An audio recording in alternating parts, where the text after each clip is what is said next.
name's Samantha McCullough, and today we're going to be discussing the timpani drums. The timpani drums is a percussion instrument typically read in the bass clef. Our timpani come in a variety like this where there's 4 drums, but you can play with more or less if needed. Our timpani drums are a unique instrument in the fact that we can get different pitches out of the drums by tuning of the pedal. So I'm going to demonstrate and explain a little bit of how that would work. So as you notice, our drums are a little bit bigger as we go to the left, as far as the diameter of the head. And because of that, we can actually get different sounds and deeper pitches based on the drums. So I'm going to talk a little bit about each drum individually. So our drum 1 here, we call them drum 1, 2, 3, and 4. 1 being the littlest and 4 being the biggest drum. Drum 1 is our 23-inch drum, and by that I mean it's 23 inches the diameter of the head here. So our 23-inch drum, if we were to put it at the very lowest note, we would get a D. If I put the pedal all the way down to my heels on the ground, I would get a D. And if I pushed my hand or my foot all the way until I had an A at the top. So our range is D to A for the littlest drum, which is a 23-inch. Drum 2 is our 26-inch drum. We can go from a B flat all the way up to an F. Our drum 3 here is our 29-inch drum, and we can go from an F and the bottom all the way up to a C. And then our drum 4 is our biggest, and that is our 32-inch drum, and we can go from a D in the bottom all the way up to an A. So to demonstrate a little bit about how we tune, there's a few different ways here, but we want to start by getting a pitch. So we can either get our pitch from a mallet instrument if it's nearby, or sometimes these are pitch pipes, which you would take out and you would blow in the note that you want, and you would set this little dial to the note you want, and you would blow and it would give you the pitch. Or there's even these tuning forks, which tell you on the bottom of the note what they are, and these you would really need to use your ear to kind of gauge, because you won't have a whole set of these necessarily for the keys. So these are the best if I had to give my opinion, because tuning timpani, you don't want to interrupt a concert band setting or an orchestra setting by tuning the timpani. You don't want it to be too loud. It needs to kind of be hidden in the sound. So once you get your pitch, wherever that's from, you can either tune with your fingers, just lightly tapping the edge of the timpani, or really soft mallet. Again, you don't want it to be too loud. So you can just tap your mallet like this. Okay, so I'm going to demonstrate that, but with my fingers. So let's say that I want an A pitch. This one is my A tuning fork. I also have a C. And then again, you'll have to gauge kind of, if you need an A flat or whatever, you would have to figure that out with your ear and intervals and stuff like that. So here, I'm going to take my tuning fork. Again, you saw me hit my knee. It's going to give me that A. And now I'm going to go up to the drum. Now, when we go up to the drum, we want to make sure that the pedal is all the way down when we start. We want to start with the full bottom note. We don't just go right into tuning. So I'm going to start by making sure we have the full bottom note. And that would be our bottom note. I'll play it a little bit louder so you can hear. That's the bottom note that we can get with this timpani, which is drum 1. Now I'm going to go up to my A. And by doing that, I go really slowly up to the A, but not past it. And when you're tuning again, you don't want to be loud about it, because you don't want to interrupt what might be going on. So I'm going to go really quietly up to that A.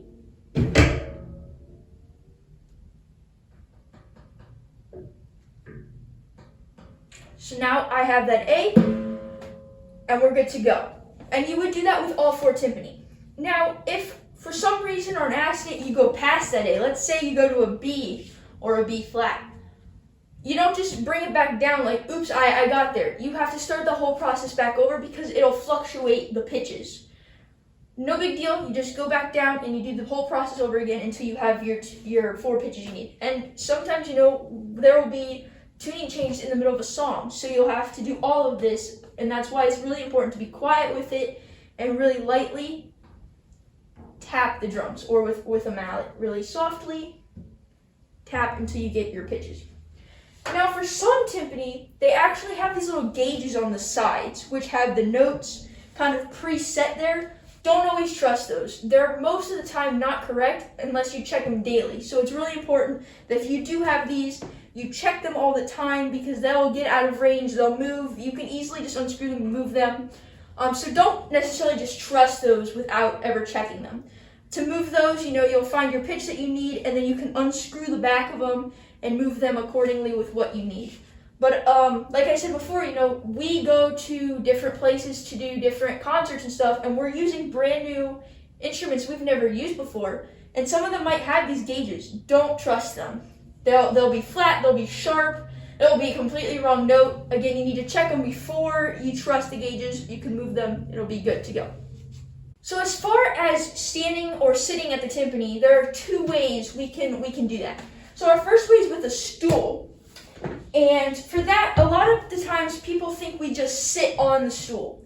We don't actually do that. We use the stool as added support and we lean against it. So you'll want to set it up in a way that works for you. Everybody's different. Some people are taller, some people are shorter. So whatever your height, this is a pretty good height for me. And you'll want to just lean up against it. This is easy. Now I can just go around to the drums that I need to play without having to get up. Because a lot of times we'll have to tune the pedals in the middle of a piece, and we have to move around quickly to do that. And standing, sometimes that's just hard because we don't have a third thing to lean on.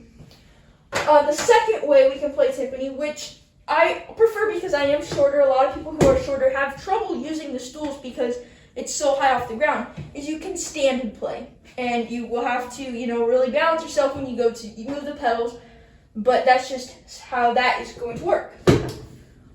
Next, we need to talk about how to set up the timpani. All right, it's not good idea to just go and if there's 4 timpani there, all right, I'm ready to play. Let's go.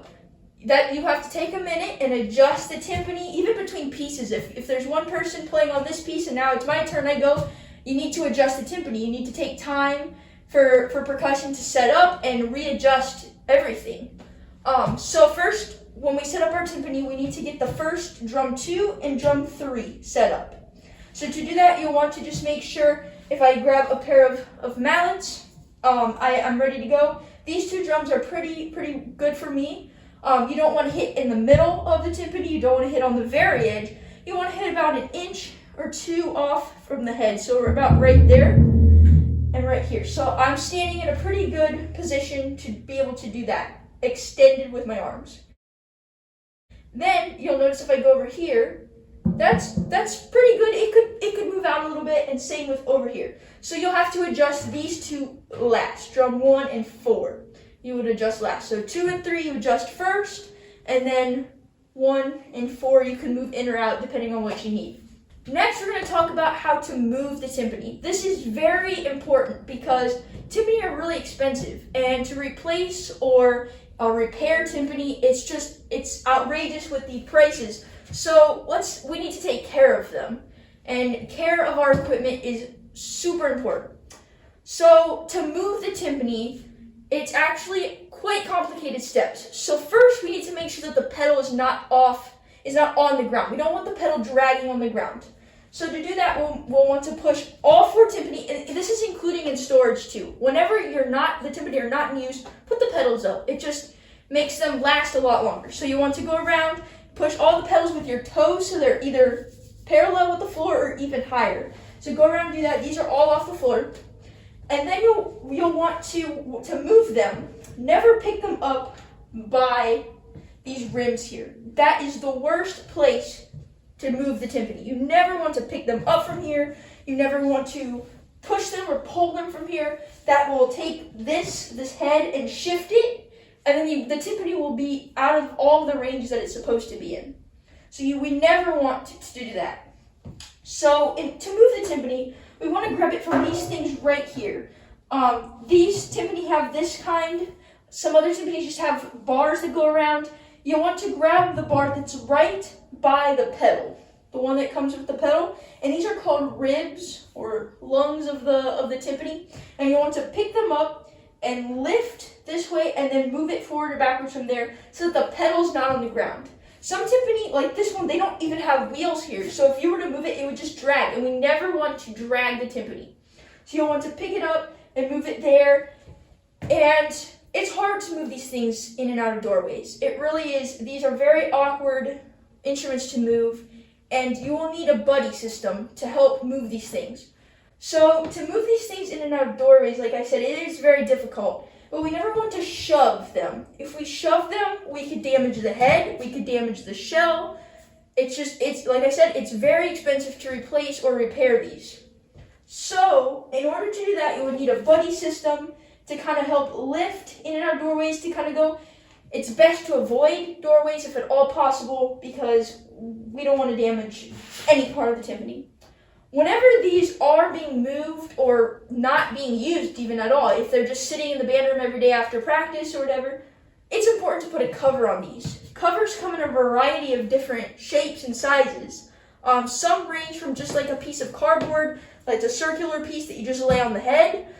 Some of them have felt that goes around like the first top to protect the head. Others have both of those, or even a full felt cover that goes over the entire thing and goes all the way to the bottom and zips. It's important to have those on at all times, whenever they're not in use. Even if they are sitting in the same place all the time. If they're in a practice room, whenever it's not in use, use them.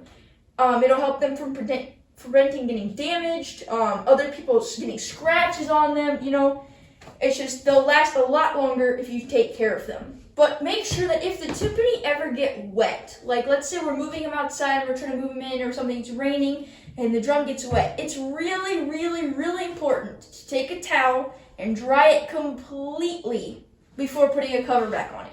It's important to dry it no matter what because they will get water warped.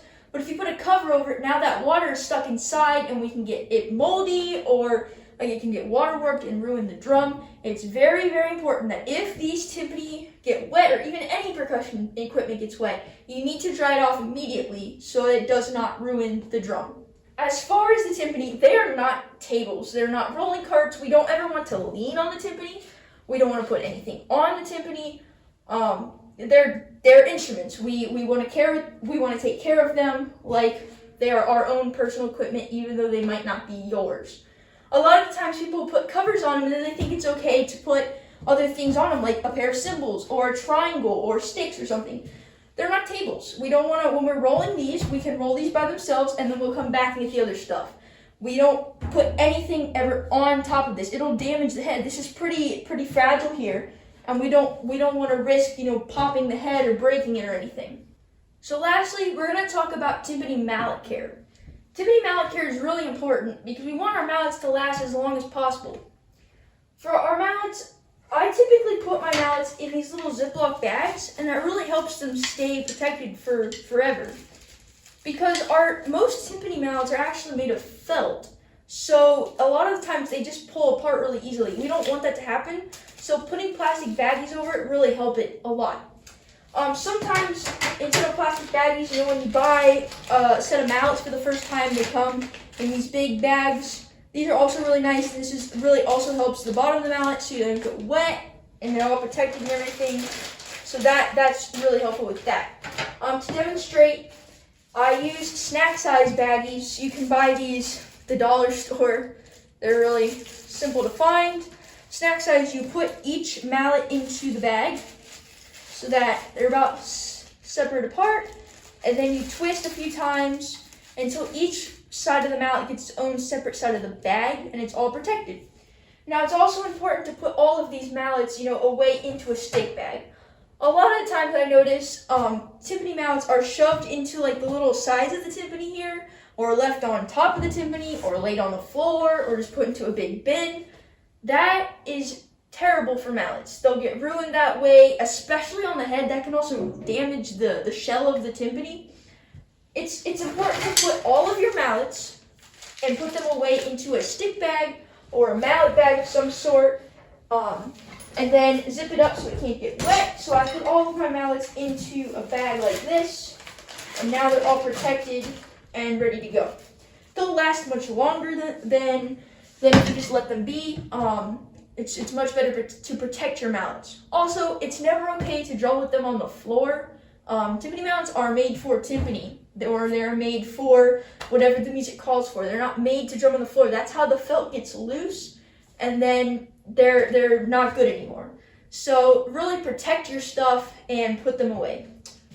As far as timpani, these are percussion instruments. If you're not a percussionist, these are not for you. They're not toys. These are valuable instruments. So please be careful with them, take care of them, and thank you for watching this video.